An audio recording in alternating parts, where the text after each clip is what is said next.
The first thing I saw was a blur of chrome and tulips before the drywall exploded. One moment I was leading a secure FBI cyber briefing with 3 field agents and a senior analyst, and the next moment my screen erupted in static, my headset flew off, and my desk was lodged halfway through what used to be my back wall. My fingers were still hovering over the keyboard as Karen's luxury SUV growled to a stop right beside my printer. Debris clouded the air, my security cameras shorted out, and I could hear Agent Morales yelling through the speakers about a breach, not realizing the breach had 4 tires and a Bluetooth bumper sticker that said Queen of the HOA. I sat frozen, half covered in drywall dust, as Karen flung open her driver's side door with the grace of a bulldozer wearing pearls and screamed at me about her view being blocked. It wasn't until I saw the shattered encrypted router hanging off her windshield wiper that my blood ran cold. She had just crashed into a live FBI briefing. It had started as a normal Tuesday.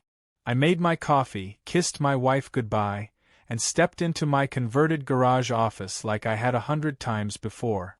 From the outside, my home looked like any other in the neighborhood, a simple one-story with beige siding and a well-trimmed lawn. But beneath the surface, my home office doubled as a secure communications hub for federal cyber operations. I was embedded as a civilian contractor, working undercover to monitor a fraudulent real estate laundering network operating under the guise of fake housing associations. My current assignment was rooted in digital forensics and cyber signal tracking. Karen, of course, didn't know any of that. To her, I was just Alex, the quiet guy at the end of the cul-de-sac with too many satellite dishes and an ugly gray outbuilding she was determined to have removed. Just 20 minutes before the crash, I had received the green light to initiate Phase 3 of the operation, a live sting that involved coordinating fake wire transfers to bait the syndicate's money funnel. The team on the call included an undercover agent stationed in Miami, one embedded in the shell company's finance wing, and our lead field coordinator. We were mid-sentence, discussing an IP trace that finally linked the bogus shell invoices to a landscaping firm on the HOA payroll when the entire room shook. The wall buckled with a loud crunch, the metal shelf beside me collapsed, and my secure terminal emitted a cascade of error tones. My first instinct wasn't fear. It was fury. I turned, coughing on dust and blinking through the fractured light, only to see the hood of Karen's candy apple red SUV jutting into my workspace like it was a guest speaker at the briefing. She looked unbothered, even triumphant, as she stepped out, heels clicking against fallen drywall chunks. Her first words, I kid you not, were, "Do you have any idea what your ugly structure has done to the aesthetics of our community? I warned you in the last HOA meeting." I thought she was kidding. She wasn't. I told her she had just driven into my home. Her reply was that it wasn't a real part of the house because the HOA didn't approve the garage conversion. Then, with complete confidence, she handed me a crumpled HOA violation slip and said, "Consider this your final notice." I could barely speak. I pointed toward the fallen equipment, trying to explain that she had destroyed sensitive government property. She rolled her eyes and said, "Maybe next time don't build a hacker lair in a family neighborhood." Minutes later, as I was still untangling wires and checking if the encrypted server could be salvaged, 2 police cars arrived, likely summoned by neighbors who heard the crash. Karen immediately went into character, crying about being traumatized by a rogue contractor who threatened her rights as an HOA officer. She said she meant to lightly tap the garage with her bumper to get my attention, but her foot slipped. The cops were visibly overwhelmed by the chaos. Karen shouting, me pulling broken tech from under the radiator, and the neighbors filming from across the street. The officers asked for my side, and I calmly showed them the security footage backups from the cloud, a blessing she didn't realize existed. The video clearly captured her flooring the accelerator from halfway down the driveway across the cul-de-sac before ramming into my office. When they asked why I had that much tech inside a garage, I told them I worked with a government agency on network architecture, which was technically true. Karen interrupted to call it a lie, claiming I had no right to spy on the neighborhood. She threatened to get the HOA attorney involved and demanded I be fined for unauthorized zoning. That's when one of the younger officers whispered to his partner that something wasn't right and stepped aside to make a call. Unbeknownst to Karen, he was relaying everything to the local FBI field office. At this point, the FBI analyst from earlier had managed to reconnect remotely to my secondary backup unit, and her face popped onto one of the few remaining working monitors. She was visibly pale and furious. She said, "Alex, we lost visual mid-briefing during a discussion of pending arrest." "Are you secure?" Karen stepped up to the screen and laughed. "That's not even a real person. I've seen better acting in my neighborhood theater club." She reached over and tried to unplug the terminal. I stopped her, barely restraining myself, and told her flat out, "Karen, you have no idea what you've just done. You just interrupted a classified counter-fraud operation." She looked me dead in the eyes and said, "Good. Maybe now you'll stop hiding behind fake jobs and actually mow your lawn." That's when I knew this wasn't just a civil issue. This woman had not only caused property damage and obstructed a federal briefing, but she was now tampering with equipment that could compromise national investigations. I told her calmly to stay where she was and not touch anything else. She laughed and walked toward the backyard, saying she needed a better angle to photograph my satellite dish for the next HOA report. I turned back to the screen and quietly told the analyst to initiate Code Green, our protocol for civilian interference in federal tech asset. She nodded once and disappeared. A chill went through me. Karen had no idea what she'd triggered. Not 5 minutes later, a sleek black SUV pulled into the neighborhood. No sirens, no noise. Karen was busy yelling at my solar panels when the door opened and out stepped the regional FBI director. He didn't say a word. He walked straight toward her with a badge in hand. And that, right there, was the exact moment Karen's pearl clutching began in earnest. She still thought she was in control. But the game had only just started. Karen stood with one hand on her hip, the other pointing a perfectly manicured finger at the regional FBI director, as if he were a valet who had scratched her bumper. Her voice, shrill and unrelenting, echoed across the neighborhood as she demanded to see some real identification. The director calmly showed her his credentials, speaking in a voice so low it forced silence onto everyone within earshot. Karen squinted at the badge, scoffed, and muttered something about how anyone could print one of those from the internet these days. Behind her, neighbors had begun gathering with phones out, whispering to each other in disbelief. The woman who had spent years enforcing petty rules about mailbox height and porch plants was now facing down actual federal agents, and still acting like she ran the place. The local officers who had first responded stepped aside, looking equal parts relieved and stunned. One of them quietly told me that in all his years patrolling the area, Karen had called more 911 non-emergency reports than any other resident in the district. He even joked that her face was probably hard-coded into their call system. Meanwhile, I was carefully inspecting the wreckage inside my office, trying to determine what could be salvaged. The encrypted router was toast, the server had been knocked offline, and 2 backup hard drives had shattered on impact. The only saving grace was that the most critical data had already been mirrored to our secure cloud hub. Still, the breach couldn't be ignored. The briefing Karen had interrupted wasn't just internal planning, it had included live surveillance on a shell company connected to international financial crimes.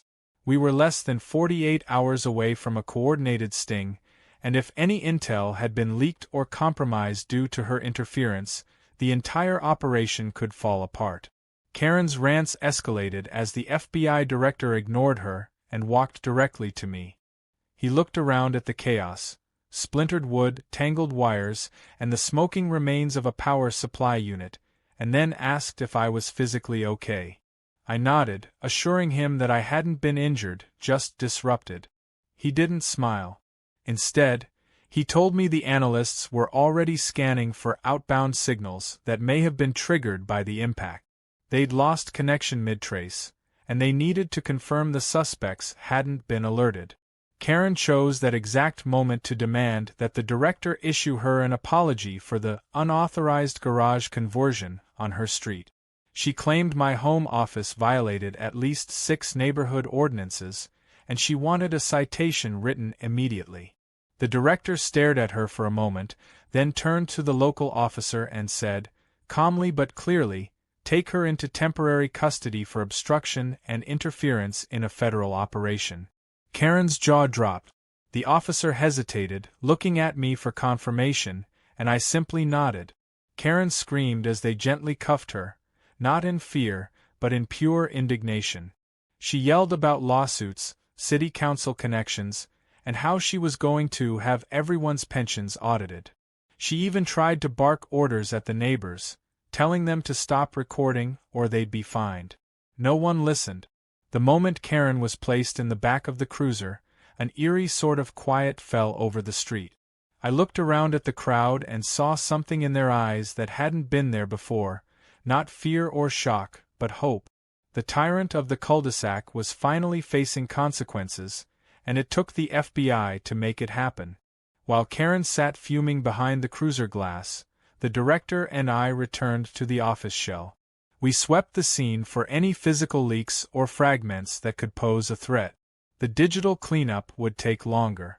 Protocols dictated we perform a total rebuild of the compromised hardware, and that meant transporting everything to the field lab for immediate evaluation. I handed over my backups, even the ones that appeared intact, and began preparing a written report on everything that had occurred in the last hour. As I worked, a junior agent flagged something strange. He had pulled Karen's HOA complaint records and noticed an unusual trend. Over the last 8 months, Karen had reported 6 different households for minor violations. All of them had one thing in common: they had refused to use the HOA-recommended landscaping service. That rang a bell. The same service had come up in our earlier briefing, the one Karen had interrupted. A landscaping firm tied to shell companies was being used to launder money through bogus HOA contracts. We had assumed it was a larger syndicate working through real estate holdings. But now we had a new possibility. What if Karen wasn't just an annoying neighbor? What if she had unknowingly become a pawn or worse, a participant in the criminal enterprise we were tracking? I pulled up the digital profile we'd created for the shell company and began cross-referencing Karen's known contacts and vendor approvals. Within minutes, one of the names matched. A company called Green Guard Services, flagged in our database as a suspicious vendor, had submitted HOA bids signed by Karen herself. The documents had been scanned and uploaded to the HOA site weeks earlier. We dug deeper. The agent examining Karen's SUV found emails linked to that vendor in her car's onboard system. She had forwarded invoices and discussed discounted contractor kickbacks in her messages. She wasn't just using the service, she was approving inflated payments. The scale of the operation had just grown, and the crash that once looked like a petty act of road rage was now a doorway into something much darker. I relayed the findings to the director, who raised an eyebrow but said nothing. Instead, he pulled out his phone and made a quiet call. 10 minutes later, another black vehicle arrived.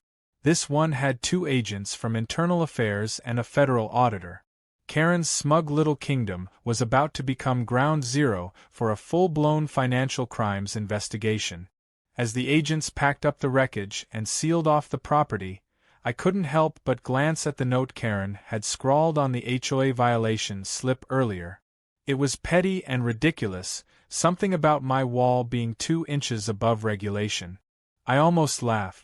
The woman who tried to fine me for citing color had just handed us the key to cracking a 6-figure laundering scheme. And she had no idea. Not yet. We left her in holding while the evidence mounted.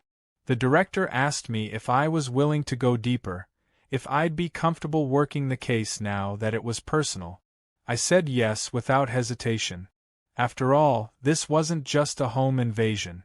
This was a digital crime scene with one very nosy gatekeeper at the center. I had no doubt Karen would try to talk her way out, charm or threaten anyone she could. But the damage was done.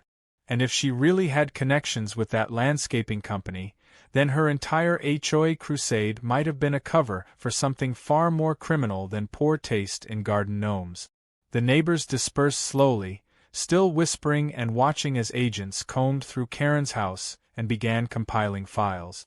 I stayed up that night combing through footage, writing reports, and drinking terrible coffee. But underneath the exhaustion was a fire.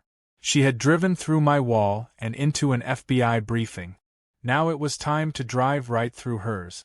Karen was released from holding the next morning with a warning, though that warning came wrapped in a federal surveillance directive she couldn't see.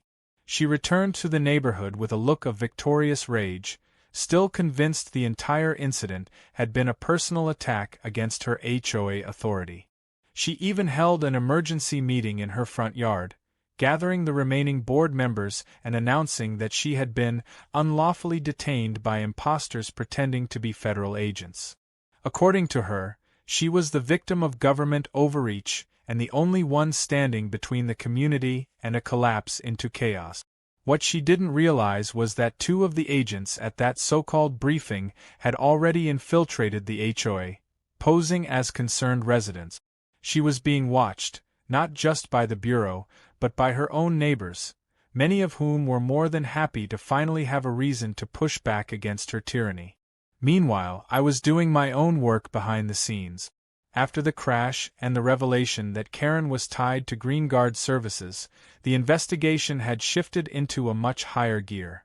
The FBI assigned a specialized fraud unit to oversee the connection between Karen's HOA and the fake shell company. My task was to continue the surveillance from within, pretending to cooperate with Karen while feeding everything I learned back to the field office. It was risky but not unfamiliar.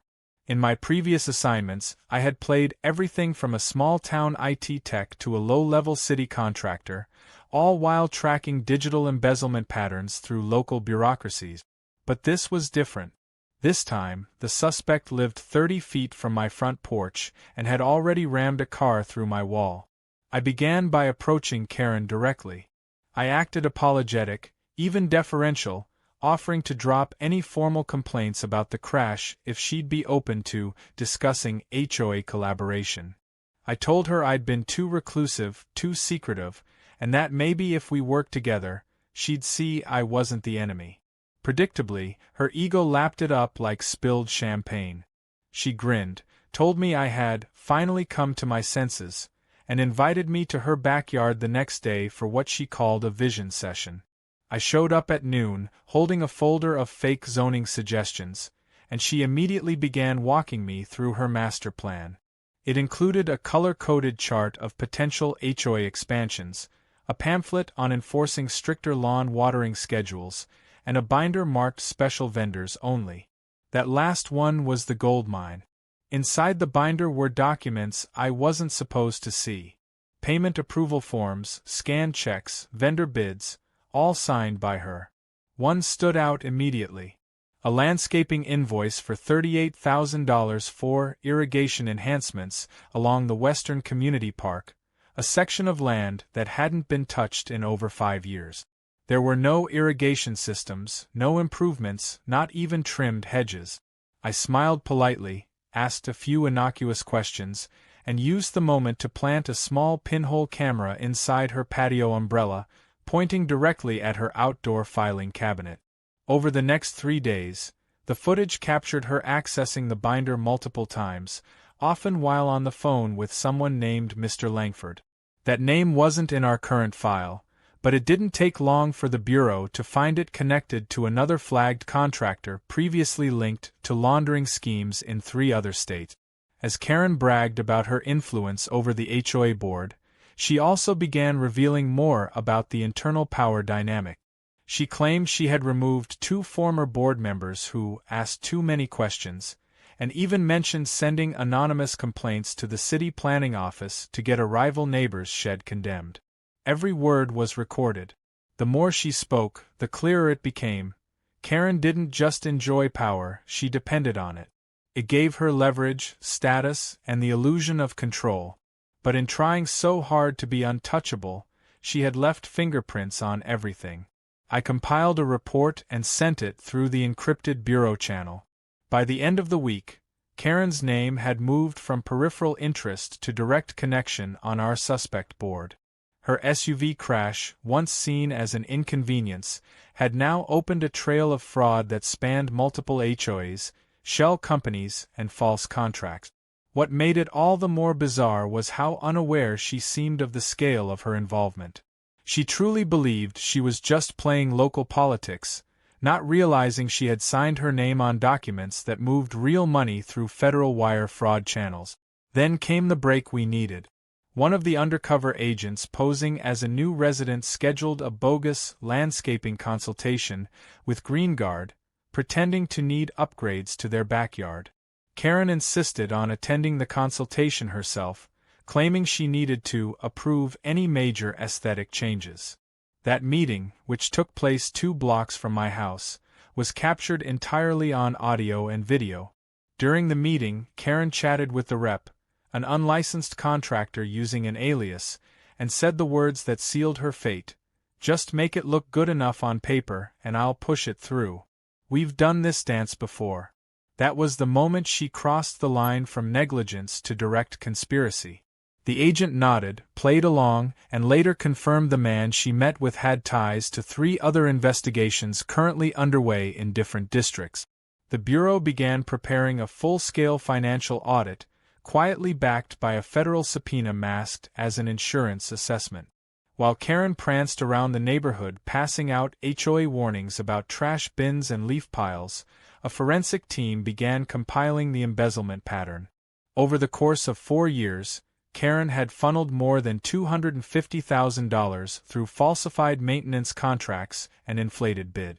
The money moved through rotating shell vendors, most of them operating under different names but sharing the same EINs, addresses, or banking signatures. Every trail led back to the same network, and now Karen was at the center of the newest node. Still, we couldn't act too quickly. If we arrested her prematurely, the higher-tier players could scatter, and the laundering scheme would just morph into a new disguise. So we planned something more deliberate.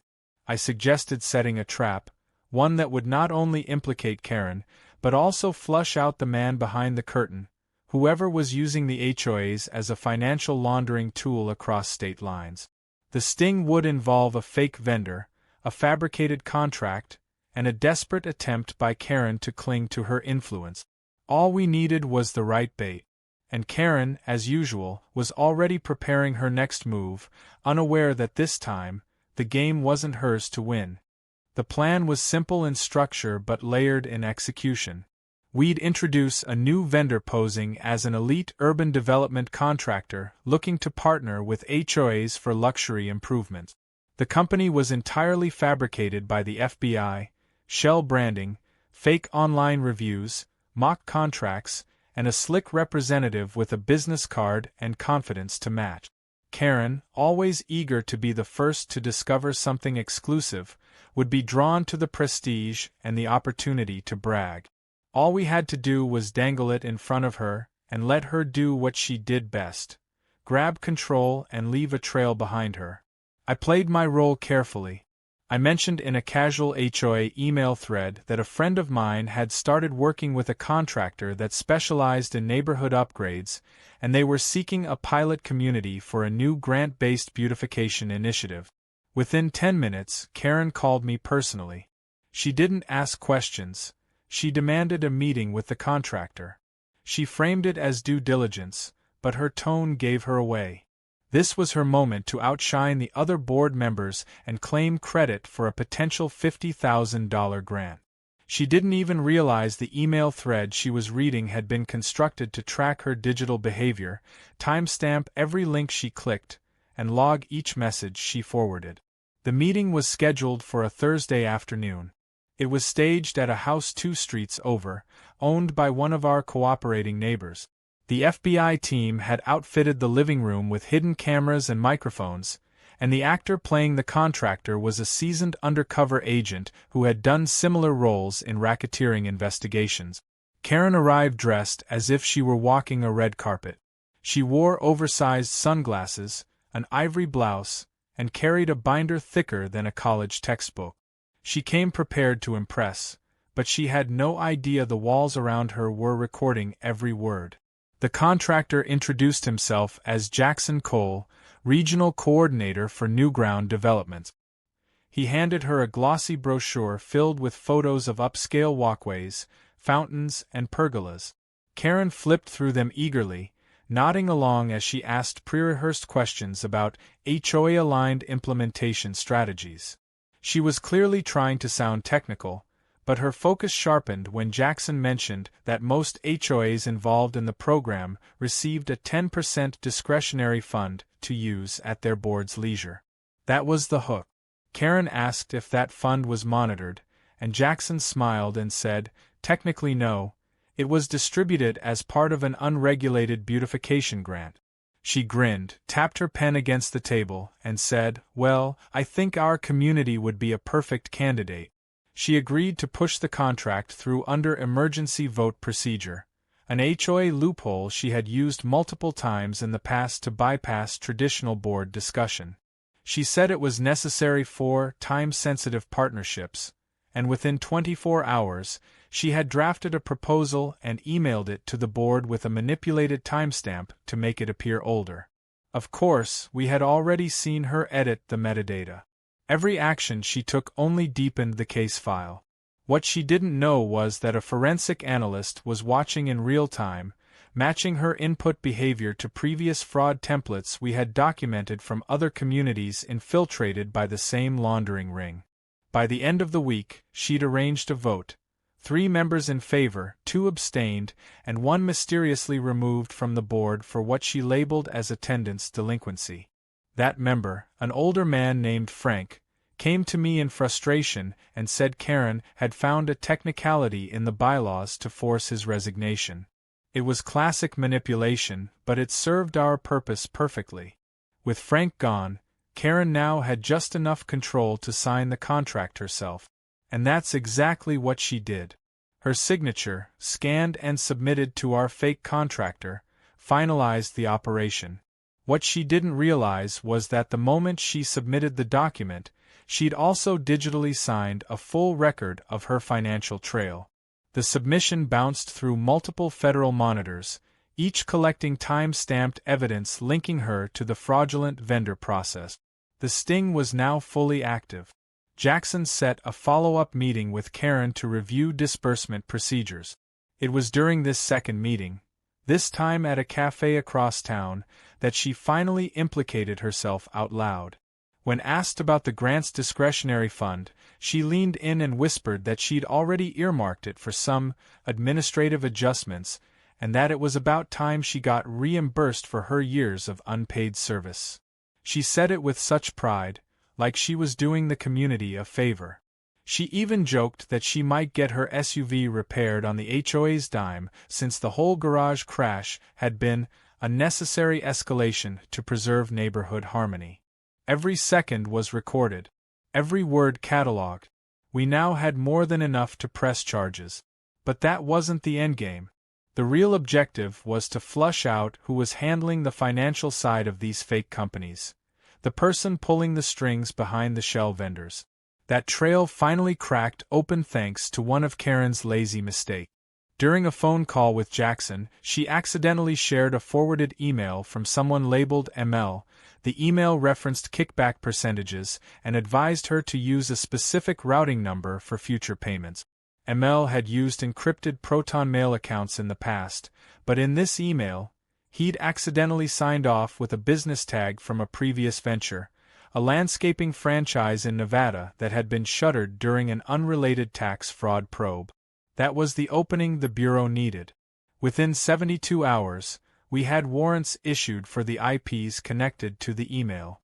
The trail led to a man named Martin Langford, the same alias Karen had mentioned during her binder reviews.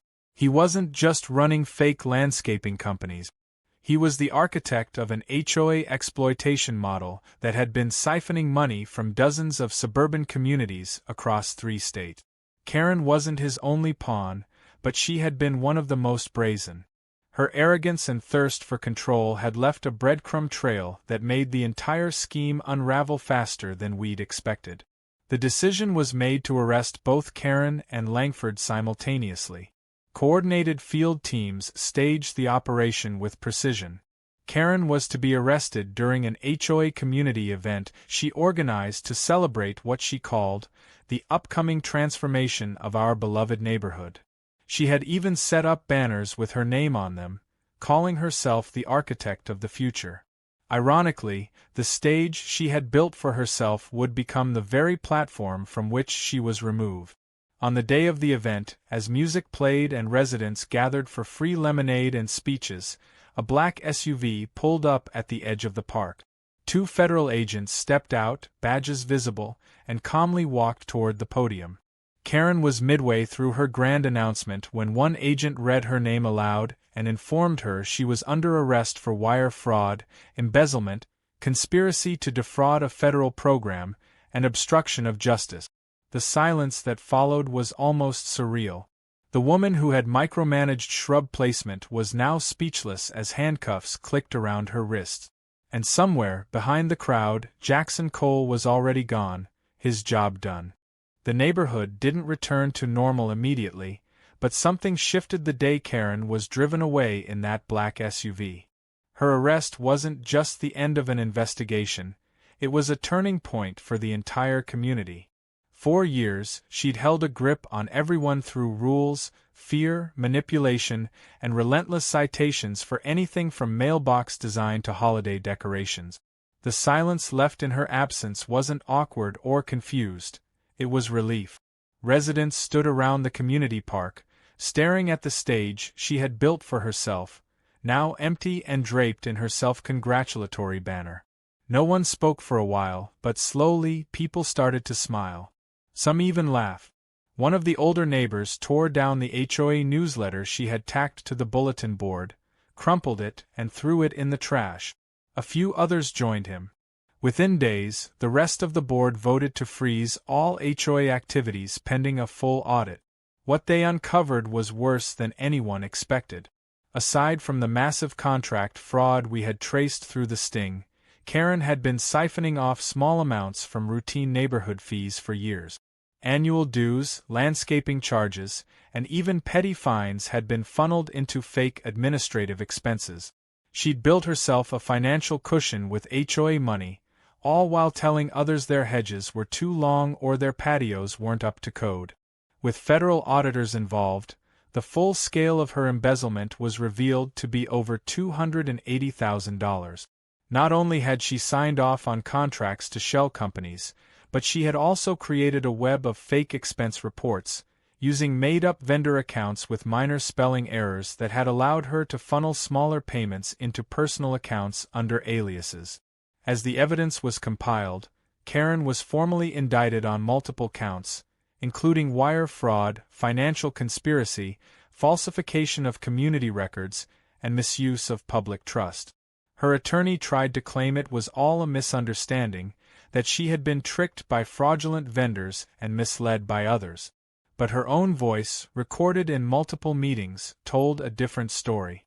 She had actively chosen to manipulate the system, to take credit and money at every opportunity, and to frame her actions as compensation for her tireless leadership.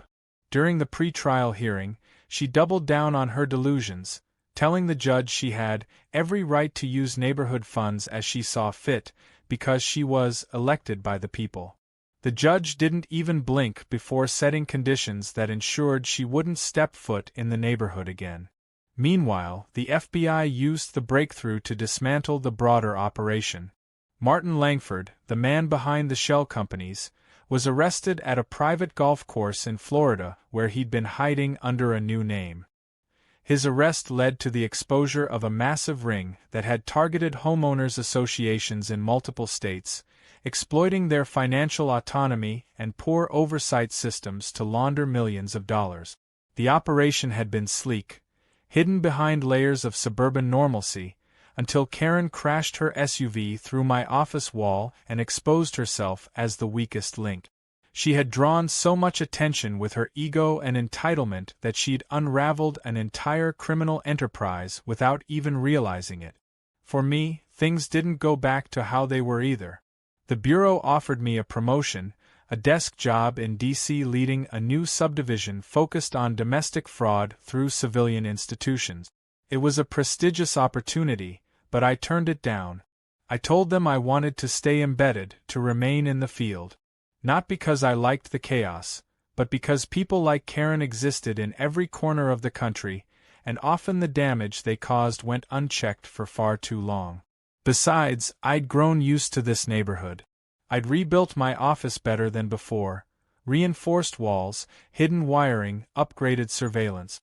To the average person, it still looked like a humble garage, but inside it was a state-of-the-art communications hub, and now I had a deeper reason to protect it. The residents began to rebuild too. Without Karen micromanaging every step, the board voted to amend multiple bylaws. They reinstated community voting on all major decisions, introduced transparent financial reports, and eliminated the more absurd restrictions Karen had championed. One woman, who had been fined 5 times in a single year for her birdbath being too close to the sidewalk, finally reinstalled it, with LED lights. There was a small celebration the night Karen's name was officially removed from all HOA records. Someone brought a cake that read "Freedom never tasted so sweet." As part of the legal fallout, Karen's house was seized by the government. It sat empty for months, a symbol of everything that had gone wrong. Eventually, it was bought at auction by a young couple who'd read about the case online. They turned the place into a small community learning center, offering classes on homeowner rights, local law, and fraud prevention. Ironically, the living room where Karen had held dozens of HOA meetings now hosted workshops on how to spot and report financial misconduct. The same neighbors she once terrorized now taught others how to protect themselves from people like her. The FBI closed the case after Langford and his co-conspirators pled guilty in federal court. Dozens of others across multiple states were identified as enablers or unknowing facilitators, and sweeping changes were proposed to tighten oversight on HOA financial management nationwide. It wasn't just about punishing the guilty, it was about preventing the next Karen from rising to power unchecked.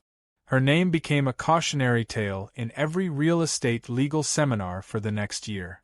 One afternoon, months later, I was walking down the street when I noticed a group of kids drawing on the sidewalk with chalk.